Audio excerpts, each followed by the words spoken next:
10. Buah rambutan yang seketika ada di tangan.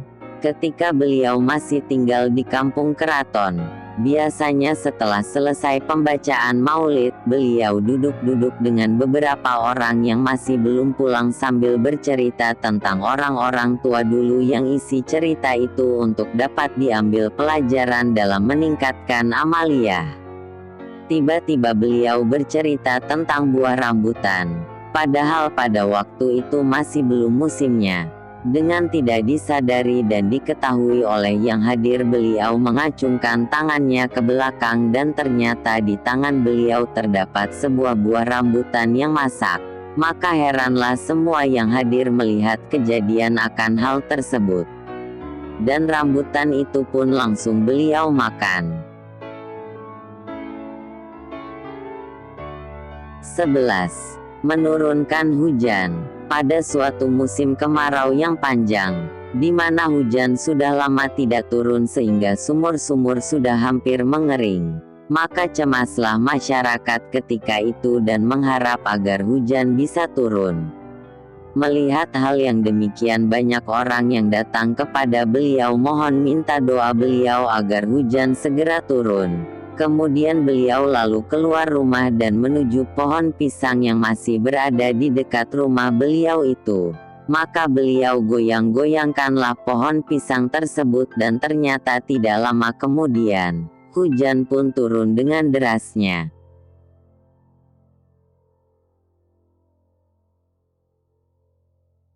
(13) Suara Abah Guru sekumpul terdengar sampai ke atas langit. Ketika Habib Anis mau ke sekumpul naik pesawat, di tengah-tengah penerbangan Habib Anis berkata, suara deru pesawat telah berhenti, dan ini dengarlah. Suara Guru Zaini sedang membaca maulid terdengar sampai ke atas langit. Semua rombongan mendengarnya dengan jelas. Maulid yang dibaca Abah Guru sekumpul terdengar di langit. Subhanallah.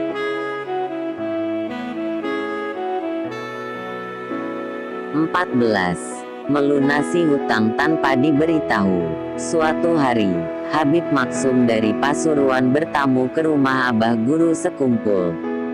Di perjalanan ia berkata, jika Guru Zaini itu betul-betul wali Allah, maka hutangku 21 juta rupiah lunas.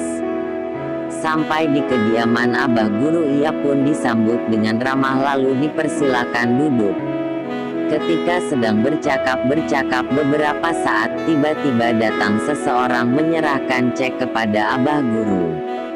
Abah Guru memberikan cek tersebut begitu saja kepada Habib Maksum. Padahal Abah Guru belum sempat melihat jumlah yang tertera di kertas itu. Kata Abah Guru, untuk melunasi hutang. Lalu Habib melihat jumlah yang tertera di cek itu. Astagfirullah. Ia pun terkejut. Jumlahnya 21 juta, persis jumlah hutang yang dia miliki. Padahal Habib belum mengatakan apa-apa pada Abah Guru tentang hutangnya itu. Di sini kita melihat karomah beliau sekaligus kemurahan hati beliau dan bersihnya hati beliau dari cinta dunia. 15. Rasulullah menyerupai beliau. Karomah Abah Guru sekumpul yang paling besar dan mulia adalah ketika beliau sedang sakit parah yang mengakibatkan beliau tidak bisa apa-apa, dan saat hari itu pengajian beliau yang setelah asar. Semua tahu Abah Guru tergeletak di kamar dan tidak bisa apa-apa karena menyandang bala.